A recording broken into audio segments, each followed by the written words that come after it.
Le banditisme ne peut pas payer. On ne peut pas défier tout un peuple par la ruse, par la magouille, par le banditisme. Origine nano ya ndeko Malonda akomi wana auti wapi batu nyonso bazowangana ye. J'ai toujours pensé que crise ezali kosalema à travers le monde, c'est beaucoup plus parce que la majorité des pays ezali dirigés na ba papa. Mais lorsque une institution ezali na maboko ya maman, en principe il fallait tout le monde a changement, tout le monde a différence. Ça, c'est une fausse théorie. Dans la République de Wewa, il suffit de manipuler moi quelques Wewa, babimina nzela, ba paralyser mboka et puis c'est tout. Regardez que le 9, peuple a kokende pa na ye. Peuple a kokende na ndaku na ye. Kotala s'il y a de l'ordre là-bas. Et puis, kopé sa ba tumbote, ko féliciter ba mususu. Et puis, Kogange là-bas, Moussoussou. Les gars, tout ça à la part de choses entre M. Fridolin Ambongo, cousin de notre compatriote Jean-Pierre Bemba. Oyo, le patron de patron Jano Bemba Saolona a adopté à Foutelaye classe. Oyo Azali na courant ya MLC. Na linga tout ça le distinguo entre Tata Wana na mokambi ya Ecclesia catholique. Son éminence, l'archevêque métropolitain de Kinshasa, Fridolin Ambongo. Awabo Sakane Libisoboy. Je suis le président du conseil d'administration du Grand Kassai. Vous voulez qu'on donne le mot d'ordre pour déserter vos minables églises? Très heureuse de vous savoir très nombreux. Balandinapso ya Africa Cool Télévision. Bon début de semaine. Bino nyonso. Bipa nyonso bozwami. Pona kolanda biso. Tobeta lisolo ya République démocratique du Congo. Nenge tolobaka. Mboka oyo esangisaka. Biso na bino. Africa Cool, la chaîne authentique. Nenge tolobaka. Toza toujours au cœur de l'actualité. Actualité ya makasi option sotoyebi eza. Ndenge ba interné. Mon mboka Ronsard Malonda kuna na Assemblée nationale pour que akoma président ya Seni, en tout cas, il est contesté de tout bord. Moutoumon côté Azondi Makiya à la place wana ba raison ezopé sama ebele des sujets tokolobela na invité na ngai. Qu'est-ce qu'on reproche na Ronsard Malonda tokolobela pe mon amboka Martin Fayulu na discours na ya le 30 juin à Senga Kipe dialogue salama à lobi pour na crise à légitimité ezali. En tout cas, dialogue il fait ça parce que Mboka, ils ont avancé, Mboka, ils ont vraiment bloqué selon Martin Fayulu. La gestion il y a coronavirus, le ministre de la Santé était Milongondo à lobby sur 27 millions de dollars. Oyo ebima pour na coronavirus yé azwakaka 3 millions nde ezosalake ba personnel nyonso ya santé ba ambulancier banani bazosala grève parce que baza payé te voilà. Merci na hôtel idéal 24 cadre kitoko oyo esepeli koyamba biso mokolo ya lelo poto lobela masolo na biso pona ba répondre na bino idéal 24 eza sur le petit boulevard na 13e rue limité industriel. Voilà, restez connectés. Bonjour Président Berkmans. Bonjour maman. Bonne santé. Maman Thérèse, santé est bien, santé physique est bien. Moni ndenge tokutania wa na cadre yo hôtel bar restaurant idéal 24 awa boye na limité. Mon indengendeko a eu à disposition par rapport à coronavirus. Yemoko a bambi kabakata ya affiche pour ne pas l'accès na cadre ya pour combattre coronavirus. A PCP moi contribution na ye mais c'est à sali pour ngara utiko meka moi recette na yawa la tisane du chocolat chaud au gingembre vinaigré servi avec jus de citron. On a recette ya idéal 24. Spécialité. Bampaka nyonso yo, bandeko nyonso bamoni il faut ko banga bokono kokende n'importe où te parce que épicentre ya coronavirus balobi elongwe gombe ekomi limité siko fandaka omoni ke bazwa précaution moko te kimambangu yaka na lombangu na idéal 24 okomela du chocolat chaud au gingembre vinaigré servi avec jus de citron yaboye vraiment il faut encourager mwana mboka tosenga na bandeko nyonso boya ko goûter na menu ya idéal 24 pona ko combattre bokono eau chlorée ezali désinfectant ezali quel que soit eloko ye kosala ozolinga olia mwa eloko kwanga to olingi komela ti to ozomela moko ya pio idéal 24 akobanda yo na tisane. Il y a chocolat chaud au gingembre vinaigré servi avec jus de citron. Voilà, nous vous rappelons l'adresse idéal 24 et la limité Petit Boulevard 13e rue, limité industrielle. Voilà. On a dit que Zaki na aïrapé, c'est va sangisa aïrapé. Na yoga qui solo ne salinga bien. Voilà, président Bergman, c'est vraiment dans la vie qui a sujet la biso. Ronsard Malonda intérimaire par l'Assemblée nationale. Réaction est vraiment. Maman, la koyebisa yo que le banditisme ne peut pas payer. On ne peut pas défier tout un peuple par la ruse, par la magouille, par le banditisme. Atako de Komalonda, Sengeli Alekatwa Kamba, Likambu Oyo DCP dynamique pour l'éveil de la conscience patriotique et Télémelaka et Zarakayaba anti-valeur. Anti-valeur et Zali entre autres tricherie, corruption, tribalisme, passage en force,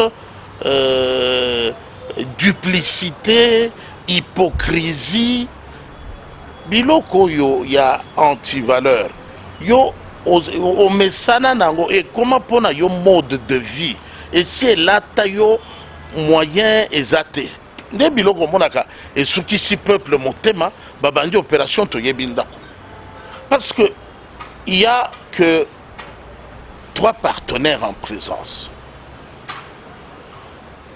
coalition oyezali ko kambamboka FCC cash opposition oyo ezali na ba institution te na société civile. Alors pona kofanda na bato wana bafanda kaka bayokana babimisa eloko oyo ekokutana ekosepelisa posa ya population te bakoki kosala yango te mpo mutu moko alingi alekela baninga na mayele te nga naza mokolo il faut nazwa misuni mibale te nga naza monene il faut botikela ngai mesa mobimba te nga na biloko wana individualisme ezali kofacilite le vivre ensemble na mboka na biso te nde matata oyo moni toza na yango plusieurs voix se sont élevées pour dénoncer origine nano ya ndeko Malonda akomi wana auti wapi batu nyonso bazowangana ye batu nyonso bakimbangiste population pe elingi te. Maintenant vous le mettez là pour servir qui? Parce que tout doit être au service du peuple, dans l'intérêt du peuple, pour le bien du peuple. Bon, maintenant, peuple aboyi, société civile baboyi, opposition politique baboyi, ba partenaire de la coalition baboyi. Franchement, il faut l'air moko toyo kakasoni tozonga kapebatu. Il ne faut pas défier toute une nation pour vos ventres, c'est pas possible. Alors, et puis yé ndeko Malonda wana toyebi à un moment donné monsieur l'abbé Apollinaire Malumalu continue bien à poser question. Et bongo ndeko Malonda qui est encore très jeune a sali a travaillé na CENI plus de 10 ans à Zalakawana, à Sali et tout ça, a yebi bien que Mutuako Kamba Seni, il faut à la société civile. mais ye ayebi ka uti na société civile te mutu moko te ya société civile azali nsima na ye kotingama wana ya nazala kaka wana bon nayebi te bana mboka. Président Berkmans, est-ce qu'on peut dire que total paix empressement oyo ba internet mon mboka Ronsard Malonda, est-ce qu'on peut dire que toza na système à république à les chiens à bois la caravane passe? Bon, maman Omoni, je soutiens, je répète toujours qu'une bonne éducation vaut mieux qu'une bonne instruction. Il ne suffit pas, Yakoloba, diplômé de telle université, maîtrise en ceci, doctorat en cela. Ça ne peut avoir un sens que s'il y a eu en amont une éducation de base. Bon, un délinquant qui ramasse son diplôme, pour peut faire n'importe quelle fonction, il sera toujours un problème pour la société. Entérinement en catastrophe, en cascade, ouana, relève d'abord de l'immoralité, ça dénote une absence d'éducation. Et ça ne peut pas être pour l'intérêt du peuple.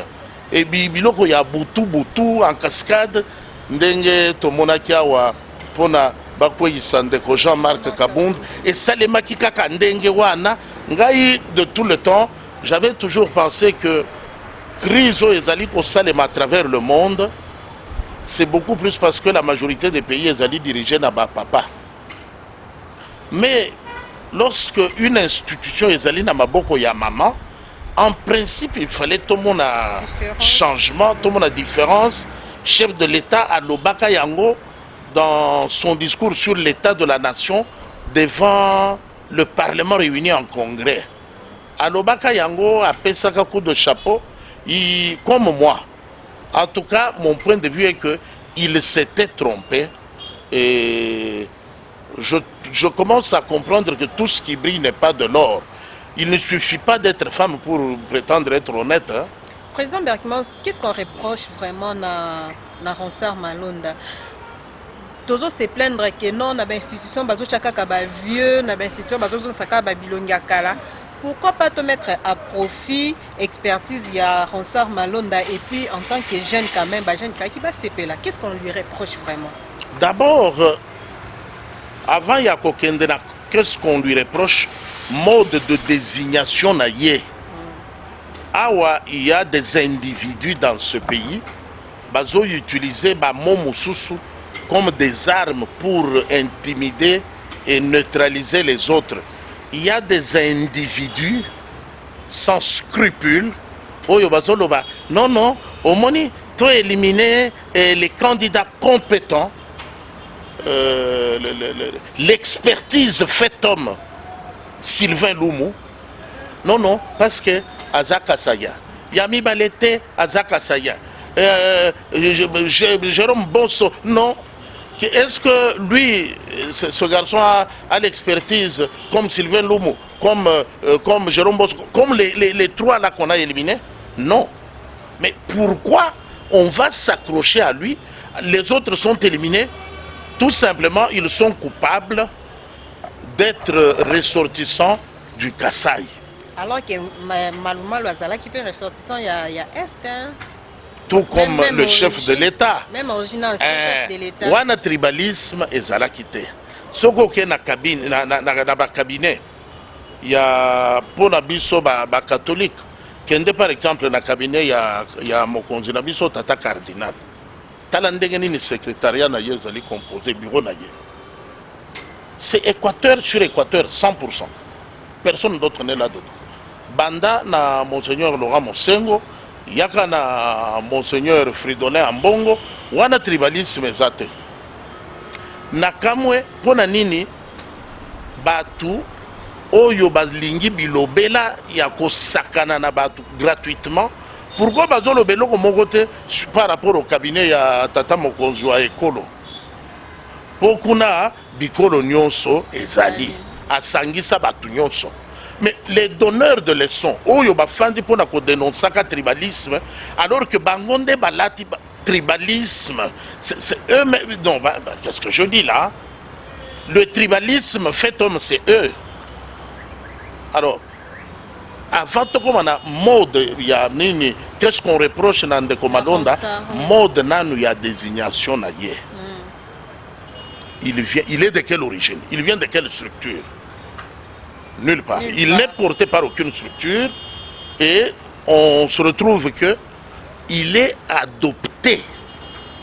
Il est adopté par une famille politique qui l'impose envers et contre tout, sans écouter personne, ni les acteurs politiques de la coalition au pouvoir, de l'opposition, ni les opérateurs de la société civile, ni non plus la population qui n'en veut pas. Est-ce que la population a manipulé tes présidents?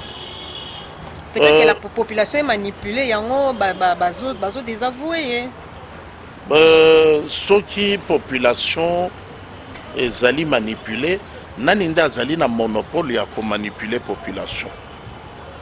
Ça c'est une fausse théorie. Dans la République de Wewa, il suffit de manipuler moi quelques Wewa babimi na nzela ba paralyser mboka et puis c'est tout. Je préfère encore les Wewa que les Pomba qui avaient le pouvoir de brûler les sièges, de saccager les églises et même de porter atteinte à la vie humaine. Je préfère 10 000 fois les Wewa. N'ouvrez pas d'autres chapitres qui vont énerver les gens. Hein? On peut parler, les gens vont les consommer et comprendre. D'abord, c'est qui prétend que maintenant nous sommes dans la République de Wewa? Osez dire son nom, je vais le déballer. Alors, Lelo,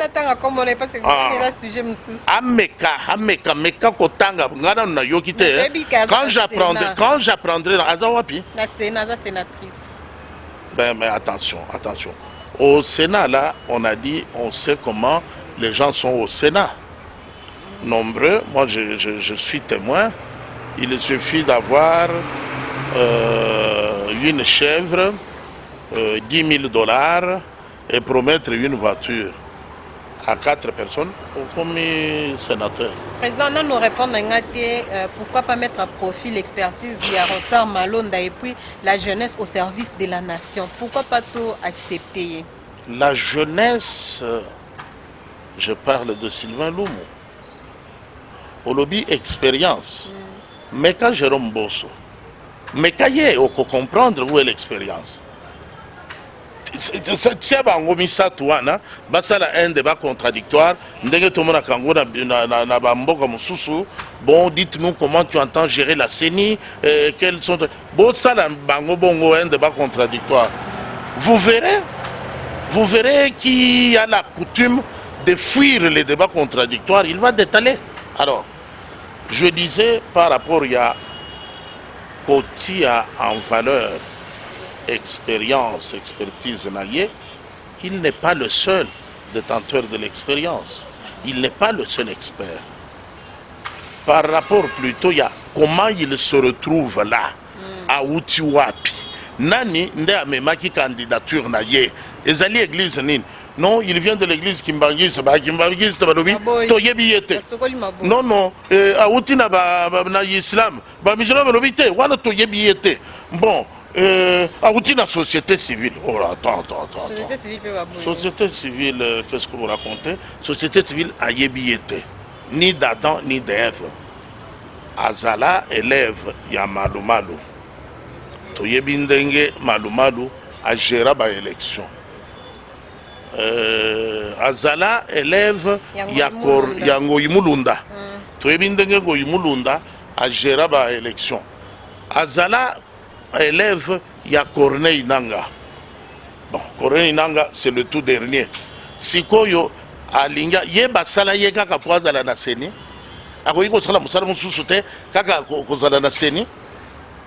Alors, il ne faut pas encourager biloko mususu. Expérience, expertise, oui. Nandenge to apprécier là qui ba élection parce que lui est le trait d'union entre les différents bureaux de CENI. Azali trait d'union. Or ba bureau nyonso wana to ebindenge ni ezala qui constitué, ezala qui contrôlé na courant politique nini.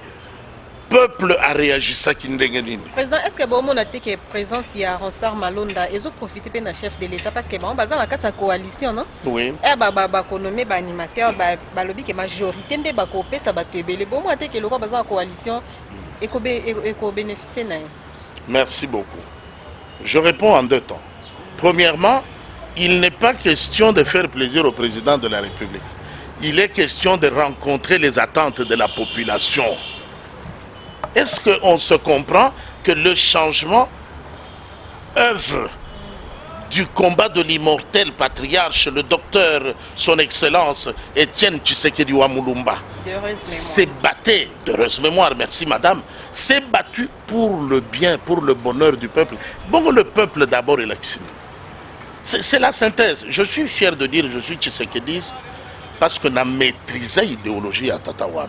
Bien que nous ayons sauté, mais parmi Batubasa, il y a effort pour comprendre la philosophie politique à Tatawan. Je me flatte d'être du nombre. Alors, le problème ici n'est pas de faire plaisir à X ou à Y. Non. Est-ce que le peuple, la population approuve? Est-ce que la population est d'accord? Maintenant, il y a des individus qui vous disent mais la population, personne n'a le monopole de la population. Sors dans la rue, viens le dire. Tu verras que toi, tu as besoin de prendre des précautions, d'avoir des protocoles. Bon, attention, je vais vers tel quartier là pour essayer de défier. Bon, prenez les dispositions pour ma sécurité. Tandis que les autres marchent librement.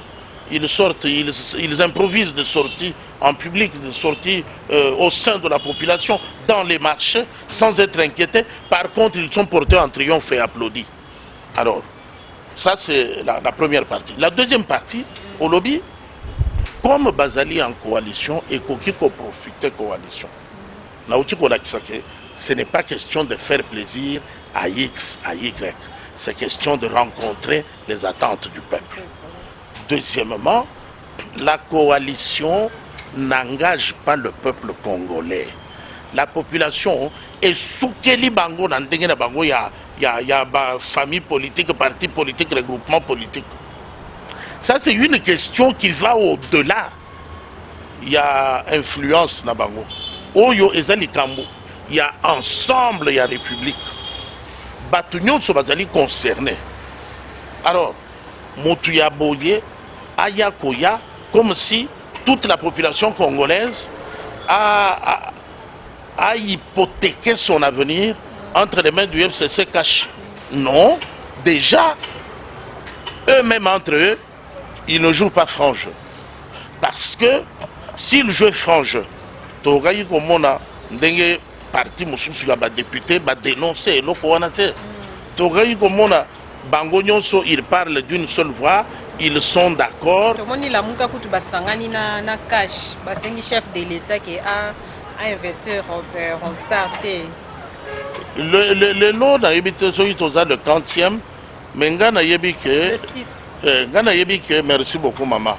Ngana yebi que le 9, peuple a kokende panaye. Peuple a kokende nandakunaye. Kotala s'il y a de l'ordre là-bas. Et puis, ça va tomber, qu'on félicite Moussoussou, et puis, qu'on gagne là-bas Moussoussou. Voilà, merci beaucoup Jean-Berkmans Kongolo, merci vraiment na ndenge ometaka intelligence na yo na profit yaba téléspectateurs ya Africa Cool Télévision ndenge opimela kabiso invitation ndenge oboya kate ko répondre na invitation na biso. Oui maman, mais na kobo ya ndenge nini? Awa depuis bino bolukelanga makambuna Africa Cool.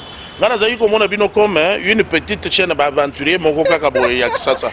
Mais c'est quand j'ai vu la réaction, comment l'Europe, l'Amérique, baza mobilisé, bazo tout mais on les quitte président, il faut le bas. Kaka moi micro oyo, mais sangonango et panzana mokili mobimba. C'est comme ça que même ceux qui bolobi nangai il y a qu'à 23 heures de moyenne à boye zatepo, il suffit de glisser une phrase coordonnateur général et ADCP. Président du conseil d'administration, il y a Grand Kassai Fondation. À Boyi Koloba, Mungaï Bakotungisa la téléphone, na komona pongite. Même Bissomo comme je souhaite bonne reprise des travaux à la dynamique pour l'éveil de la conscience patriotique. À tous les dynamiques, à toutes les dynamiques, nous souhaitons que, comme déconfinement et salemi, siège Nabiso est commis disponible pour Nakoyamba Biso. Tous les CGA, je pense à Charles, à Tony, à Alain et à Vincent qui est en Europe, à maman secrétaire générale Godé Abedi, à Sengobo la Senghor, Raj, rapporteur général, il y a DCP, Bande Kognonso, tous se mobilisent, Baes Peñoso, tout bande Siko Misala, Raj Awayo, Kolanda message Joyo, attaque aux oles la mingi, pour na tata cardinal, comme ça la confusion te. Na lobeli tata cardinal, de na zobenga, aya koloba, pour yazali église au milieu du village. Awaye tata mokonzi, ya église, à koloba. Okomona akobenga bazali koyokana te baya zinga na yepote bayokana mutu alobi wana ezali cardinal te mutu na gangeli c'est cet individu de Fridolin Ambongo qui est du MLC alors toyokana bien place wana Africa Cool télévision na comprendre au sens il y a cool Africa Cool nazali koyeba te eza cool télévision pour nini na mwana na bino ye sobe okule matope mais na yeko comprendre vraiment vous avez raison à 100% parce que votre chaîne m'a permis de rétablir les contacts avec les amis que j'avais perdus depuis de longues années. Ils me suivent à travers Africa Cool de par le monde ba bengi ngai na moninga moko na Japon ça fait 27 ans pour mon anité Africa Cool est facilité.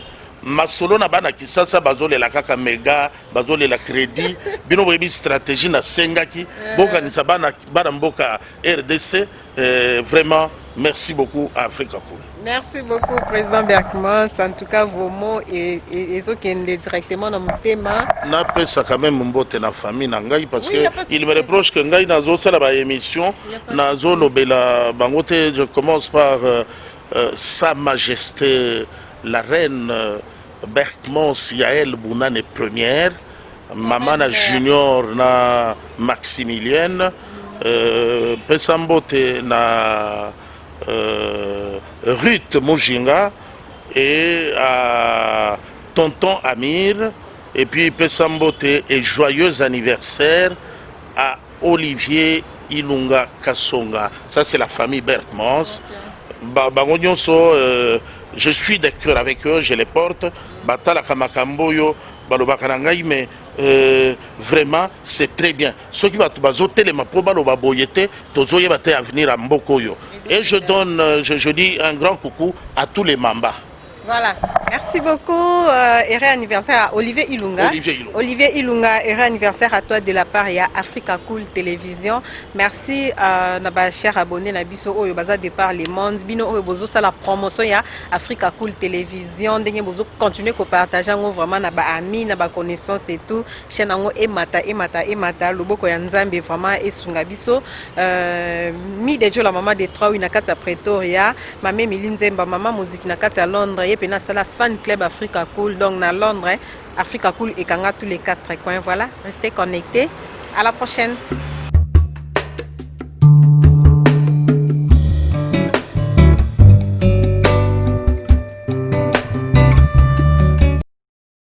Africa Cool, et abena cool, Africa Cool, abena cool, le quoi cool matopi, cool.